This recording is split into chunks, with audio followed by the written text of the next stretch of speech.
Good morning, all of you. So let's start with our daily analysis of the Hindu newspaper dated 6th of April. So on the first page, there are two news which we are going to discuss.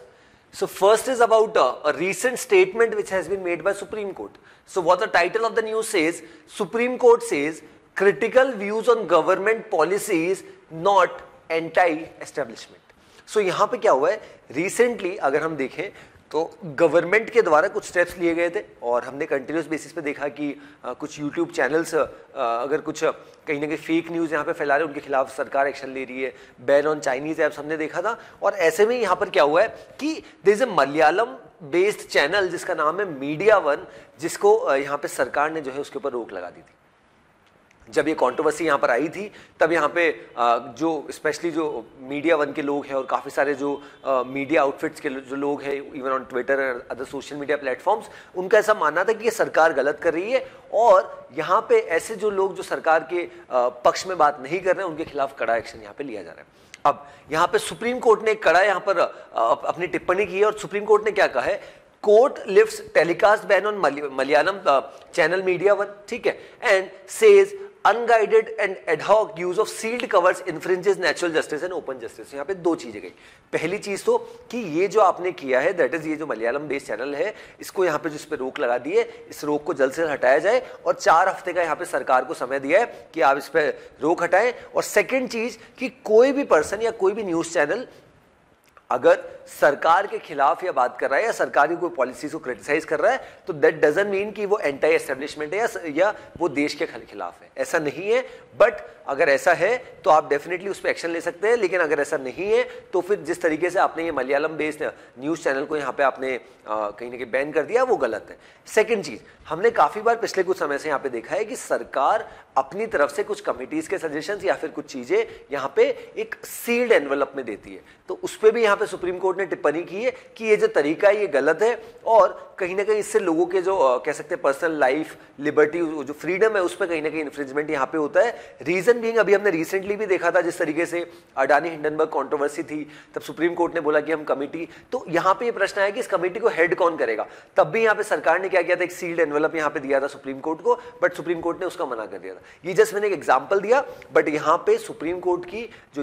जजेस की जो bench है जिसको lead यहाँ पे जो honourable chief justice of India D Y Chandrachud ji यहाँ पर कर रहे थे और हिमा कोहली जी यहाँ पर थे, तो उसमें यहाँ पे बहुत कड़े शब्दों में यहाँ पे सरकार को क्रिटिसाइज किया गया against the ban on media one which is a Malayalam based news channel and second thing is about this sealed cover. अब अगर यहाँ पे थोड़ा सा इतिहास समझे about this Malayalam news channel तो सरकार को काफ़ी सारी चीज़ें इसके बारे में लगी थी कि ये अपना एक प्रोपेगेंडा यहाँ पर चला रहा है, सरकार को क्रिटिसाइज कर रहा है। कुछ ऐसे ऑर्गेनाइजेशंस है भारत में, हालांकि उनको बैन कर दिया गया,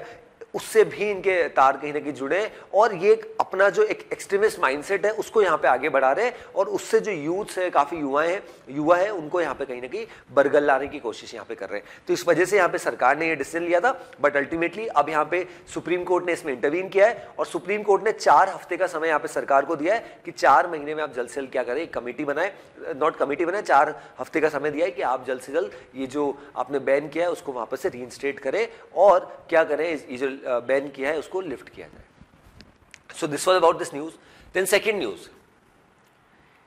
Indian agency gets gear from Pegasus viral. So यहां पे अगर सबसे पहले पेगासस का थोड़ा कॉन्टेक्स्ट आपको बताता हूं फिर ये न्यूज समझते हैं। Pegasus is basically spyware. Spyware का मतलब होता है कि जैसे आपके फोन्स में अलग अलग डिवाइसेस में आपकी जो सेंसिटिव इंफॉर्मेशन है, क्रिटिकल इंफॉर्मेशन या फिर मैं प्राइवेट इंफॉर्मेशन बोलूंगा, उसको यहाँ पे कलेक्ट करने का काम ये इजरायली जो स्पाईवेयर है जिसका नाम है पेगासस उसके द्वारा किया जाता है। अब यहाँ पे इसको बनाया किसने, ये एनएसओ ग्रुप है यहाँ पे इजराइल का, जिसमें फॉर्मर वेटरन्स थे जो मोसाद इजरायली स्पाई एजेंसी, उन लोगों ने यहाँ पर इसको बनाया। अब ये बहुत स्ट्रॉन्ग है और यहाँ पे ये पूरा इतिहास में थोड़ा सा इसीलिए बता रहा हूँ क्योंकि ये बहुत ज़्यादा कंट्रोवर्सी में था और इवन इससे रिलेटेड हमने बहुत ज़्यादा लोकसभा राज्यसभा हमारी जो हाउसेज ऑफ पार्लियामेंट है उसमें बहुत प्रोटेस्ट देखा और काफ़ी लोग यहाँ पे सड़कों पे भी आ गए थे, स्पेशली जर्नलिस्ट, पॉलिटिशियंस, काफ़ी सारे बड़े लोग। अब उनका क्या मानना था कि सरकार ने जानबूझ के हमारे डिवाइसेज में ये पेगासस स्पाईवेयर लगा दिया है और इस वजह से हमारी जितनी भी सेंसिटिव इंफॉर्मेशन है, प्राइवेट इंफॉर्मेशन है, कोई भी इंफॉर्मेशन हम शेयर कर रहे हैं वो डायरेक्टली सरकार के पास जा रही है। अब जैसे ये हुआ उसका बहुत कंट्रोवर्सी हुई और इस तरीके के एलिगेशंस लगे कि सरकार ने इसको खरीदा, बट हालांकि उसके कोई तथ्य सामने नहीं आया। बट हाँ, सरकार की तरफ से ये जरूर था कि हो सकता है हमने ये जो पेगासस स्पाईवेयर है हमारे नेशनल सिक्योरिटी को ध्यान में रखते हुए किया। बट यहाँ पे एक क्लियर चीज है कि नेशनल सिक्योरिटी एक अलग चीज होती है और आपके जो अपोनेंट है, आपके जो राइवल है, उनके खिलाफ उस चीज को यूज करना एज ए अपोनेंट पार्टीज के, पॉलिटिशियंस के ऊपर, ब्यूरोक्रेट्स के ऊपर, तो वो गलत है। तो इस वजह से बहुत कंट्रोवर्सी, लगभग साल भर पहले इतनी ज्यादा ये कंट्रोवर्सी हमारे देश में यहाँ पर चल रही थी। अब यहाँ पे क्या हुआ है, एक और राइवल फर्म जो है पेगासस की, जो ऑल्सो इजरायली बेस्ड है, उसने यहाँ पर उसमें एक यूएस का एक डेटा है और इस कंपनी का नाम यहाँ पे लिखा है, दैट इज कॉग्नाइट सॉफ्टवेयर लिमिटेड। उसमें इस तरीके की चीजें आई है कि भारत का ही एक डिफेंस मिनिस्ट्री का डिफेंस इंटेलिजेंस एजेंसी, इसका नाम है सिग्नल इंटेलिजेंस डायरेक्टरेट। अब ऐसा बताया जा रहा है कि हो सकता है, और जिस तरीके की रिपोर्ट्स यहाँ पे आई है और जो अभी पूरी चीजें सामने आई है, कि जिस तरीके से पेगासस स्पाईवेयर है वैसे उसकी एक राइवल फर्म है, इसका नाम कॉग्नाइट है, और उसने यहाँ पर क्या किया है, कॉग्नाइट सॉफ्टवेयर लिमिटेड, उसने यहाँ पे क्या किया है, ये जो सॉफ्टवेयर है उसकी खरीद फरोख्त सब चीजें हुई है और उसमें भारत की डिफेंस आर्म की जो एक एजेंसी है उसका भी यहाँ पे इन्वॉल्वमेंट हो सकता है। तो इस वजह से फिर से ये जो पेगासस वाला मुद्दा है और ये जो पूरा स्पाईवेयर वाला है, स्पाइंग वाला मुद्दा है कि किस तरीके से क्रिटिकल इन्फॉर्मेशन यहाँ पे कलेक्ट की जाती है, ये फिर से यहाँ पे उठ चुका है। और इसका मैंने पहले भी बताया कि बहुत ज़्यादा कंट्रोवर्सी हमारे यहाँ के जो बड़े बड़े पॉलिटिशियंस है, राहुल गांधी जी, उन्होंने काफ़ी सरकार को इसमें घेरने की कोशिश करी थी। Even some other parties, politicians as well, जो काफ़ी फेमस है, तो वो भी काफ़ी प्रोटेस्ट कर रहे थे कि सरकार हमारी आवाज़ को जानबूझ के दबाने के लिए और हमारे यहाँ द्वारा जो इन्फॉर्मेशन या बातचीत की जाती है, हो सकता है पॉलिटिक्स रिलेटेड हो या हमारी जो फॉरवर्ड लुकिंग स्ट्रेटेजी हो, जो भी चीजें हो, उन सबको सरकार यहाँ पे क्या कर रही है, as a not for the national security, क्योंकि नेशनल सिक्योरिटी के लिए अगर हमें हमारे देश की रक्षा करनी, क्योंकि there lot of people, there certain people in India जो कहीं ना कहीं भारत में रहने के बावजूद भी भारत के खिलाफ यहाँ पे अपनी सोच रखते हैं या बहुत सारी चीजों में इन्वॉल्व रहते हैं, तो उनके ऊपर यहाँ पे जो नेशनल सिक्योरिटी को खतरा है, उनके खिलाफ डेफिनेटली यहाँ पर एक्शन लेने के लिए पेगासस स्पाईवेयर लिया जा सकता है। बट आप आपके बेनिफिट के लिए, आप आपकी पॉलिटिक्स को कहीं ना कहीं उससे फायदा पहुंचाने के लिए अगर उसका इस्तेमाल गलत तरीके से कर रहे हो तो वो सही नहीं है। ऐसा यहाँ पे पेगासस स्पाईवेयर के समय भी यहाँ पे अपोजिशन पार्टीज ने सरकार को बोला था। चलिए अब आगे बढ़ेंगे, सिटी पार्ट स्किप करेंगे। स्टेट पेज पे lot of politics related news is there, specially with respect to Maharashtra, so will go directly to the editorial part. Today we'll be discussing 2 editorials and 2 opinions. Okay. So, what the title of the first editorial says, a long view of the South Asian drama. So, यहाँ पे भारत देश की और हमारे जो आसपास जो देश है उनकी यहाँ पर स्थिति यहाँ पर बताइए। सभी देशों की यहाँ पर स्थिति कहीं ना कहीं ऑर्डर ने साइड करी है और ऑर्डर ने स्टार्ट यहाँ पर अनसर्टेनिटी से किया। स्पेशली हमारा जो रीजन है बहुत ज़्यादा अनसर्टेन है। इसी वजह से अगर आप देखें आज करंट सिचुएशन में, अगर हम पाकिस्तान की बात करते हैं, थोड़ा मैं ब्रीफ आपको सभी देशों का दे देता हूँ। पाकिस्तान की अगर बात करते हैं, पाकिस्तान की इकोनॉमिक सिचुएशन बहुत खराब है। पाकिस्तान काफ़ी समय से लगभग $6 बिलियन का यहाँ पर जो है IMF के थ्रू एक बेल आउट पैकेज यहाँ पर लेना चाह रहा है, जिसका फर्स्ट किस्त जो है $1.1 बिलियन की, उसकी काफ़ी कोशिशें यहाँ पर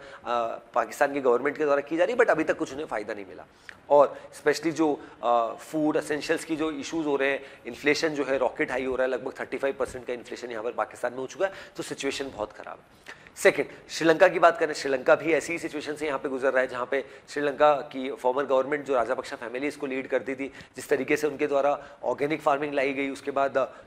यहाँ पे हमने देखा कोविड आ गया तो टूरिज्म सेक्टर बिल्कुल डाउन हो गया, और उसके बाद जिस तरीके से रशिया यूक्रेन वॉर आया उस वजह से फूड, फर्टिलाइजर्स, फ्यूल, इनके प्राइसेस बढ़ गए। तो ये सब कलेक्टिवली एक बहुत बड़ा रीजन रहा कि श्रीलंका की इकोनॉमी भी एकदम कोलैप्स की स्थिति में यहाँ पे आ गई। बट रिसेंटली श्रीलंका को एक IMF का बेल आउट पैकेज मिला है $3 बिलियन का। देन अफगानिस्तान की अगर मैं बात करता हूँ, ऑलरेडी हमें पता है कि तालिबान वहाँ पे रूल कर रहा है। भारत ने हालांकि ऑफिशियली उसको रिकॉग्नाइज नहीं किया, बट तालिबान लगभग 1.5 साल हो चुका है वहाँ पे रूल कर रहा है। और दूसरे देशों की नेपाल की बात करें तो नेपाल में एक तरीके से हंग असेंबली है अभी करंटली जो गवर्नमेंट है, जहाँ पे जो 5 साल का टेन्योर है, जिसमें 2.5 साल के लिए प्राइम मिनिस्टर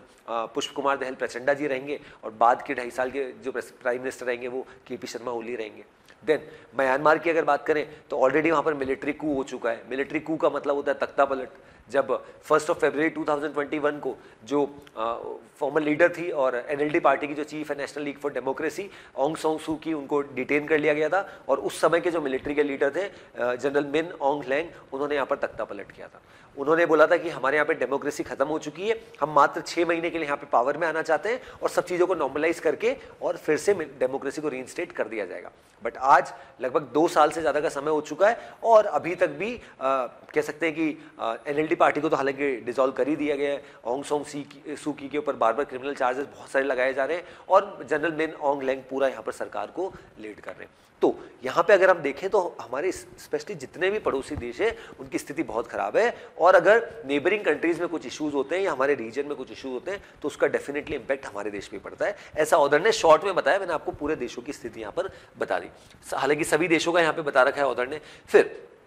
अब यहाँ पे बात करी यूनिक इंडियन वैल्यूज। देखिए इंडिया की इकोनॉमी स्पेशली आफ्टर कोविड, आप देखिए जितनी हमारी पॉपुलेशन है specially after Russia Ukraine war, India के जो एथिक्स है, इंडिया की वैल्यूज है, इंडिया ने अगर डेमोक्रेटिक सिस्टम को अडॉप्ट किया है तो इंडिया उस पर स्टिक करता है। ऑन वन साइड ऐसा नहीं होता कि इंडिया यहाँ पर बात करता है, वेस्टर्न कंट्रीज को ज्ञान दे रहा है, हालांकि वैसा होता नहीं है, वेस्टर्न कंट्रीज हमको ज्ञान देती है रिगार्डिंग डेमोक्रेसी, बट वहाँ पे डेमोक्रेसी क्या स्थिति वो हमने काफी सारे इंस्टांसेस डिस्कस किए। बट यहाँ पे क्या हुआ है कि इंडिया के जो एथिक्स है, वैल्यूज है, उनको यहाँ पे डेफिनेटली फॉलो किया जाता है और जिस तरीके से हमारी डेमोक्रेसी है वो बहुत अपने आप में एक बहुत बड़ा लेसन है कि हमारी लगभग 140 करोड़ की पॉपुलेशन होते हुए किस तरीके से हम पूरे देश में एक सांप्रदायिक सौहार्द के थ्रू बहुत अच्छे से यहाँ पर रहते हैं। और उसी के साथ साथ यहाँ पे सबकी बात की secularism, democracy, federalism, linguistic autonomy, इन सबको, और यहाँ तक कि सभी धर्म आपस में बहुत मिलजुल के यहाँ पे हमारे देश में रहते हैं, इस चीज को भी यहाँ पे ऑर्डर ने साइड किया। Then India as a unity, देखिए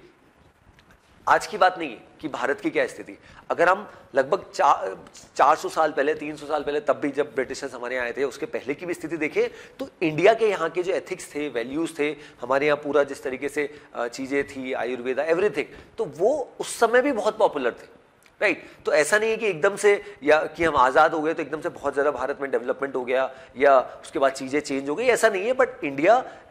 अपने एथिक्स के लिए, अपने वैल्यूज़ के लिए, अपने कल्चर के लिए, अपने पूरी लिंग्विस्टिक कह सकते हैं हर चीज़ के लिए बहुत ज़्यादा यहाँ पर माना जाता है। और उसी चीज़ का यहाँ पे काफ़ी सारे ऑथर्स ने एग्जाम्पल भी दिए हैं कि किस तरीके से अश्वमेधा यहाँ पे बात की गई है, देन सर्वभौमा यहाँ पर बात की गई, आ सेतु हिमाचलम, कन्याकुमारी टू हिमालयाज बात करी, तो उन सबको यहाँ पे ऑथर ने यहाँ पर साइड किया है। और यहाँ पे इसी के साथ साथ ऑथर ने जो हमारे पड़ोसी देश है वो यहाँ पे जो इश्यूज फेस कर रहे हैं उनको भी यहाँ पर ऑथर ने साइड किया। अब यहाँ पे अगर हम बात करें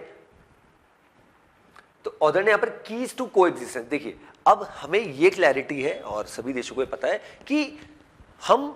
अगर हमारे कितने भी झगड़े पाकिस्तान के साथ हो, बट एक चीज है कि यहाँ पे पाकिस्तान हमेशा सदा के लिए हमारा पड़ोसी देश रहेगा, तो उसके साथ कब तक आप आपके झगड़े रखेंगे। और सेकंड चीज, अगर आपके पड़ोसी देशों में इंस्टेबिलिटी तो उसका इंपैक्ट कहीं ना कहीं आपके देश में पड़ेगा। बट अब ऑथर ने एक बहुत अच्छी चीज एंडिंग में, कंक्लूडिंग रिमार्क में यहाँ पर बोली कि अब यहाँ पे now the ball lies in the hands of these countries, Pakistan, Sri Lanka, ये जो देश है जो कुछ समय पहले हमसे, भारत से थोड़ा सा कह सकते हैं कि अग्रेसिवनेस भी यहाँ पर दिखा रहे थे, बट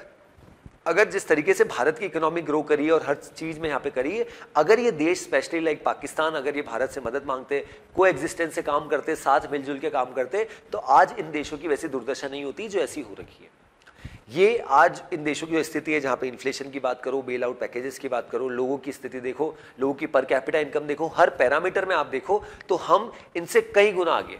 तो ऐसे में अगर हम सेम रीजन में आते हैं तो को एग्जिस्टेंस वाली बात यहाँ पे ऑथर ने करी है। बट हमें कंट्रीज लाइक पाकिस्तान का हमें पता है कि ऑन वन साइड पाकिस्तान बात करेगा कि हमें डायलॉग और डिप्लोमेसी करनी चाहिए, और ऑन द अदर हैंड यहाँ पे टेररिज्म यहाँ पर फैलाएगा। तो हमारी गवर्नमेंट का जो स्टांस है वो बिल्कुल क्लियर है कि अभी जो पाकिस्तान की जो सिचुएशन है उसके लिए पाकिस्तान गवर्नमेंट खुद जिम्मेदार है, हमारा उसमें कोई हस्तक्षेप नहीं है, कोई रोल नहीं है। हम जिस तरीके से हमारे देश के लोगों के लिए काम कर रहे हैं हम उसको कंटिन्यू करेंगे, और आप जो आपके लिए कर रहे हो वो आप करो, उससे हमें किसी भी तरीके का मतलब यहाँ पर नहीं है। सो ये बहुत अच्छे से एडिटोरियल यहाँ पे ऑथर ने भारत का जो रिच कल्चर है उसको और अलॉन्ग विद जो हमारे पड़ोसी देशों की जो स्थिति है उसको यहाँ पे साइड किया, और ऐसे में इंडिया किस तरीके से इन देशों को कहीं ना कहीं रिवाइव करने के लिए अगर ये देश साथ में आए तो उसमें कैसे एक अहम भूमिका निभा सकता है उसको भी यहाँ पे ऑथर ने साइड किया। और ऑथर ने यहाँ पर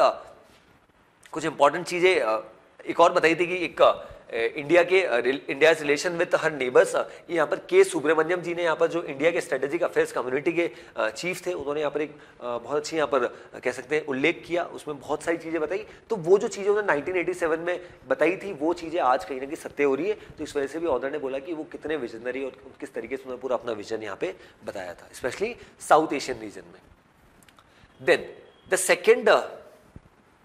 editorial, the title says the takeaways from the UN World Water Conference. So यहाँ पे ऑथर ने बात की अभी भी रिसेंटली 22 मार्च से 24 मार्च 2023 को यूनाइटेड नेशंस द्वारा वर्ल्ड वाटर कॉन्फ्रेंस यहाँ पे कराई गई। वर्ल्ड वाटर कॉन्फ्रेंस में काफ़ी सारे देशों के यहाँ पर लोग हैं। उन्होंने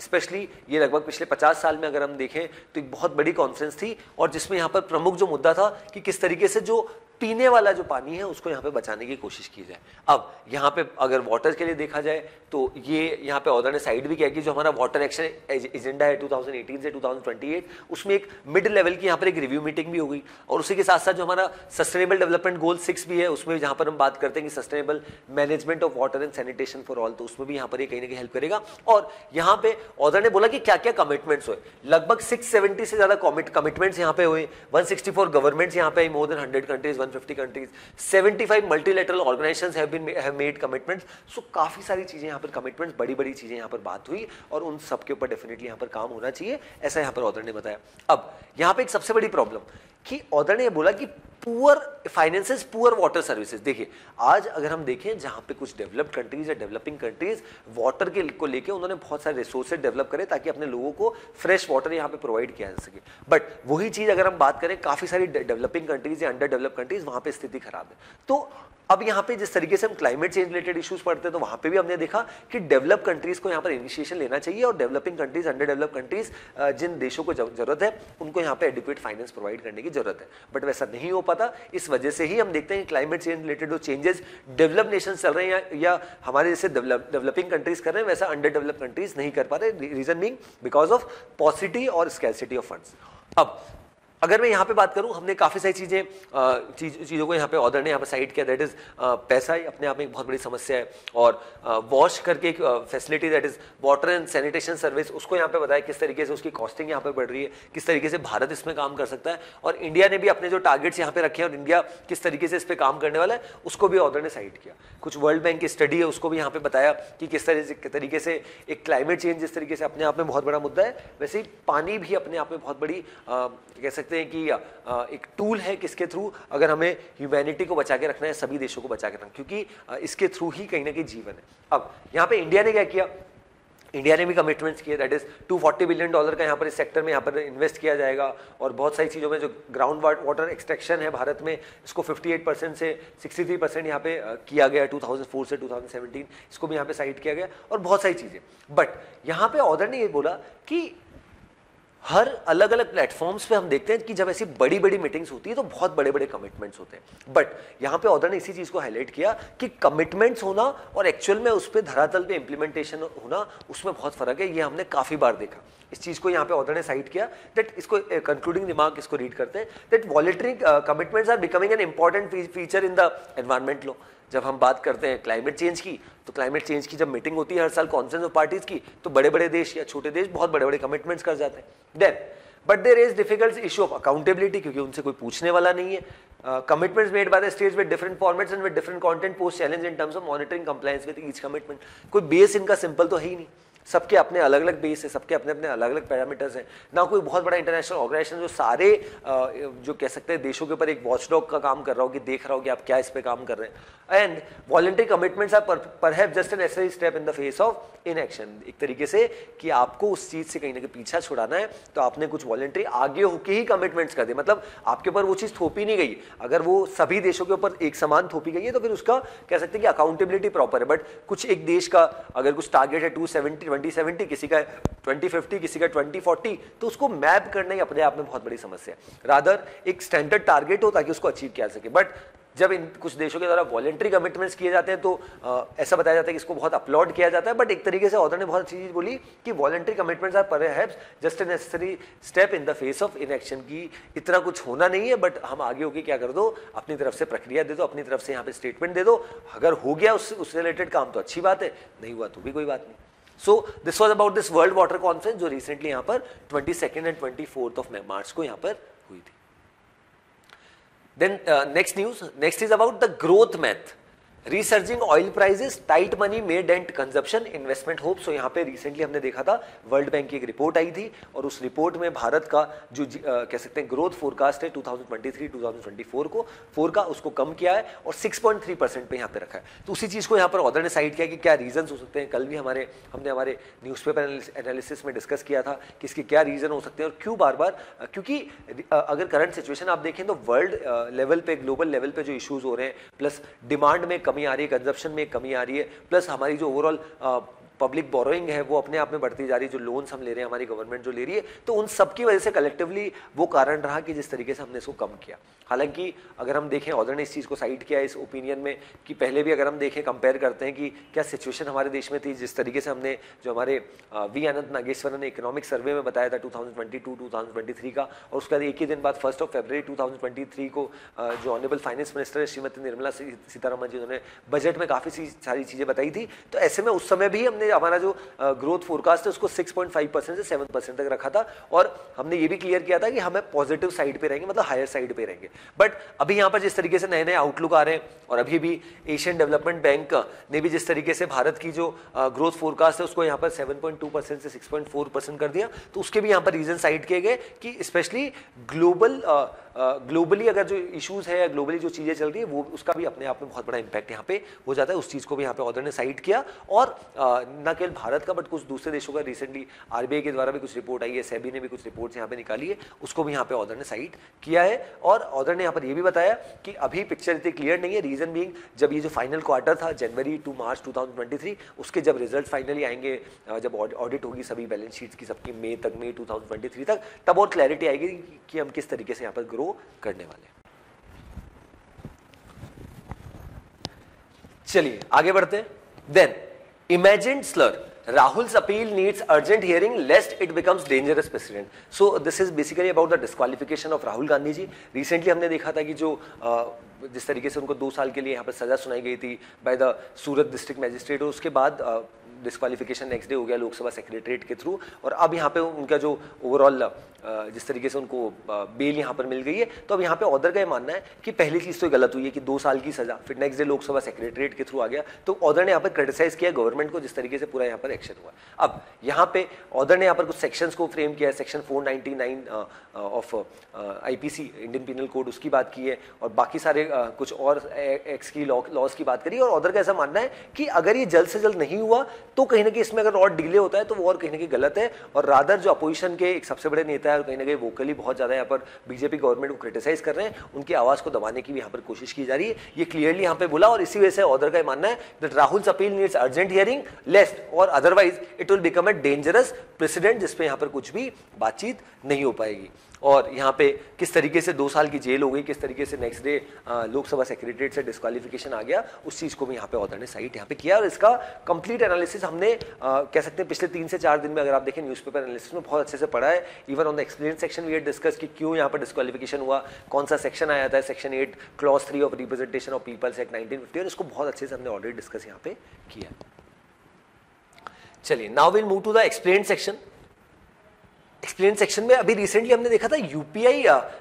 जो है जिसको यहाँ पर एनपीसीआई जो है national payment corporation of India, वो यहाँ पे मेंटेन करता है. तो ऐसा है कि अब यहाँ पे 2000 से ज़्यादा का ट्रांजैक्शन अगर कोई पर्सन करता है तो उस पर 1.1% का यहाँ पर टैक्स लगेगा. जैसे ये न्यूज़ यहाँ पर आती है, काफ़ी लोग यहाँ पे बहुत उसको क्रिटिसाइज कर रहे थे कि क्या जो हम अगर at an individual level, retail level जब किसी को पेमेंट कर रहे हैं तो उस पर भी क्या चार्जेस लगेंगे. उस चीज़ को क्लियर करते नहीं, उस पर किसी भी तरीके के चार्जेस नहीं लगेंगे. बट यहाँ पे ये चार्जेस कौन से लगने, ये चार्जेस मर्चेंट से लिए जाएंगे जब कोई पर्सन अपने कह सकते हैं कि ये जो यूपीआई वॉलेट हो गया, पेटीएम, फोन पे, भीम, यूपीआई, इन सब ये जो वॉलेट्स है, इसमें इन्होंने अगर कुछ पैसा वहां पे इंसर्ट कर रखा है और फिर वो किसी मर्चेंट को यहां पर पेमेंट किया जा रहा है, तो उस मर्चेंट से 1.1% का ट्रांजैक्शन का चार्जेस यहां पे लिया जाएगा. जैसे फॉर एग्जांपल मैंने कोई ट्रांजैक्शन किया, मैंने 10,000 रुपीज मेरे पेटीएम वॉलेट में डाले और उसके थ्रू मैंने किसी को पेमेंट किया 10,000 रुपए का, तो मुझसे 10,000 रुपए चार्ज नहीं किए जाएंगे. बट जिसको मैं पेमेंट कर रहा हूं 10,000 रुपीज का, उससे 1.1%, दैट मीन्स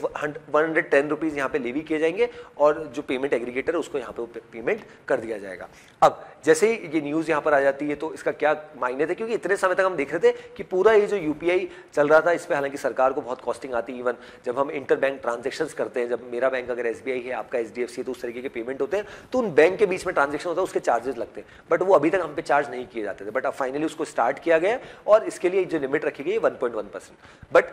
जैसे ये न्यूज़ यहाँ पर आई थी, काफ़ी लोगों ने बहुत क्रिटिसाइज भी किया था कि ये गलत हो रहा है और इससे कहीं ना कहीं जो यूपीआई जो यूजर्स है उनमें कमी आ सकती है। बट सरकार ने, एनपीसीआई ने, गवर्नमेंट ने इसको बहुत क्लियर किया, आरबीआई ने इसको क्लियर किया कि ऐसा नहीं है कि ये जो रिटेल लेवल या कंज्यूमर्स में यहाँ पे इसका इम्पैक्ट पड़ेगा, बट रादर जो मर्चेंट्स है, जो फैसिलिटीज यहाँ पे अवेल कर रहे हैं, उनके ऊपर ये चार्जेस लिए जाएंगे। बट एक इशू यहाँ पर जो आ रहा है, दैट इज कि क्या जिस तरीके से क्रेडिट कार्ड्स में होता है, आप कभी कुछ पेमेंट कराने जाते हैं क्रेडिट कार्ड में, तो वो जो इसको पेमेंट कर रहे हैं वो बोलता है कि आपसे 2% एडिशनल चार्जेस लिया जाएगा। तो क्या अल्टीमेटली जो 110 रुपीज मैं बॉन्ड नहीं कर रहा था, सामने वाला मर्चेंट कर रहा था, क्या उसका बर्डन वो फिर से मेरे ऊपर डाल देंगे कि हमसे चार्जेस लेते हैं, या तो आप 50-50 करिए या इसमें से 110 में से 110 आपको ही देना पड़ेगा, तभी जाके हम ऑनलाइन एक्सेप्ट करेंगे। तो वो अपने आप में बड़ी कंट्रोवर्सी है। But for the time being अगर देखें तो ये जो नॉर्मल ट्रांजेक्शन हम जो करते हैं उसमें यहाँ पर चार्जेस नहीं लगे, बट 2000 से ज्यादा का अगर आप मर्चेंट ट्रांजेक्शन कर रहे हैं आपके वॉलेट से, तो डेफिनेटली यहाँ पर चार्जेस लगेंगे, वो भी मर्चेंट साइड पे, आपकी साइड पे नहीं। चलिए, दिस वाज अबाउट दिस। हमने ऑलरेडी हालांकि इसके बारे में डिस्कस किया, इसलिए इतना इलेबोरेटली डिस्कस नहीं किया हमने। Then Congress seeks all party meetings on border issues with China. So recently हमने देखा था कि चाइना ने अरुणाचल प्रदेश, जो हमारे देश का राज्य है, उसमें 11 प्लेसेस को यहाँ पर रीनेमिंग करी थी। क्या ये पहली बार हुआ? नहीं, बिल्कुल नहीं हुआ। इसके पहले भी हमने 2017 में देखा था, 2021 में देखा था, 15 प्लेसेस की यहाँ पर रीनेमिंग हुई थी, और अब यहाँ पे 11 जगहों की फिर से रीनेमिंग कर दी गई। तो अब यहाँ पे जो कांग्रेस है, वो काफी बार हमने देखा, जो अपोजिशन पार्टीज है वो सरकार को घेरने की कोशिश करती है, specially with respect to Chinese issue, कि क्या बॉर्डर की क्या स्थिति है, और सरकार बॉर्डर में चाइना के साथ जो इश्यूज है उसको क्लियर नहीं करती। तो इस वजह से यहाँ पे अब कांग्रेस पार्टी के जो लीडर्स है वो यहाँ पर ऑल पार्टी मीटिंग करना चाह रहे हैं, जिसमें जो बीजेपी और उनकी एलाइड पार्टीज है, एनडीए, उनको साथ में नहीं लिया जाएगा, बट जो अपोजिशन रिलेटेड पार्टीज है उसको उनको साथ में लाके सरकार को कहीं ना कहीं घेरने की कोशिश है with respect to this China issue, border issue, की एक्चुअल में यहाँ पर सिचुएशन है क्या, और क्यों यहाँ पर चाइना समय समय पर यहाँ पे भारत की टेरिटरी में आता है और इस तरीके की हिमाकत यहाँ पे करता है।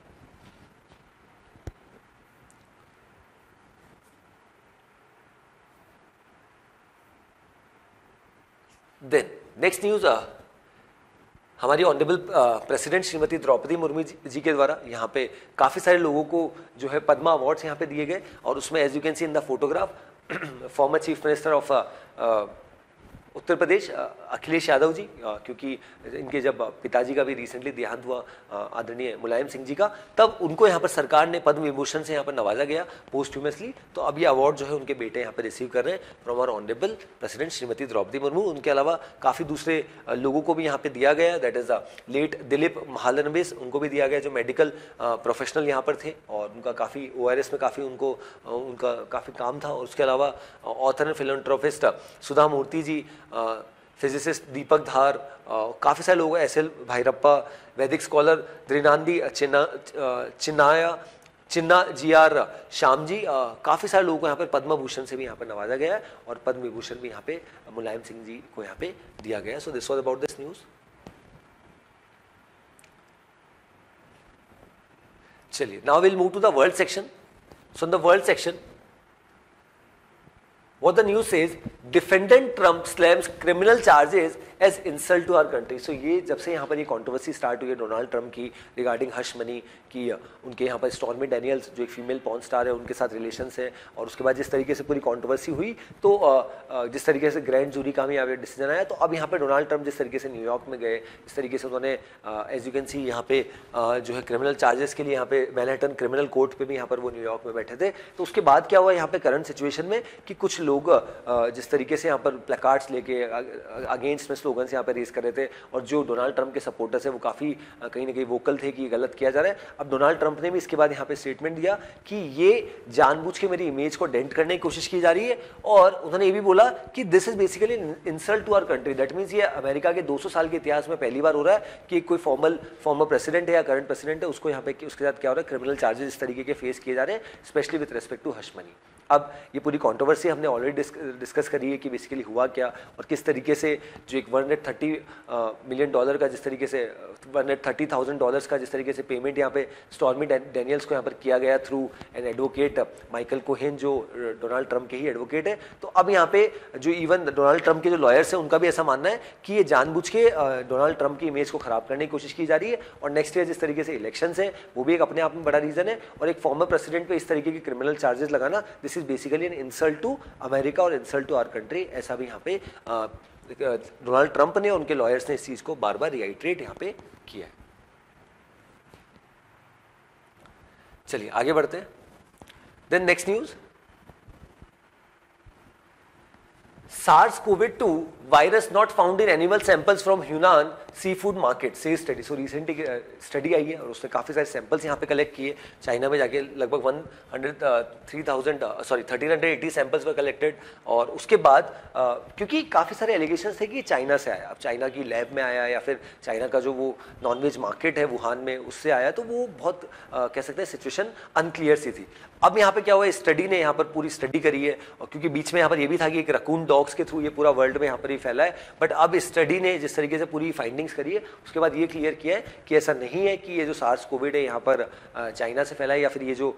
सी फूड मार्केट है यहाँ से फैला है, बट रादर इसके ओरिजिन यहाँ पे नहीं है। हमने बहुत एलेबोरेटिवली यहाँ पर स्टडी यहाँ पर की है, ऐसा यहाँ पे बताया गया और कुछ काफ़ी सारी चीज़ें बताई गई, जैसे the absence of the virus in samples collected from raccoon dogs and the inability of the study to establish the origin of the virus is in complete variance to the conclusion made by team. मतलब जो बार बार study यहाँ पर अलग अलग studies बता रही थी कि रकून डॉग्स के थ्रू हुआ है और अब जो स्टडी यहाँ पर की गई है पूरी, तो उसमें पूरा कॉन्ट्राडिक्टरी व्यू है। ये कहीं से कहीं तक यहाँ पे नहीं बताया जा रहा है कि जो रकून डॉग्स हैं उनके थ्रू ही यहाँ पर ये पूरा यहाँ पर फैला है। तो इसी वजह से वो जो काफ़ी समय से हम ये देख रहे थे कि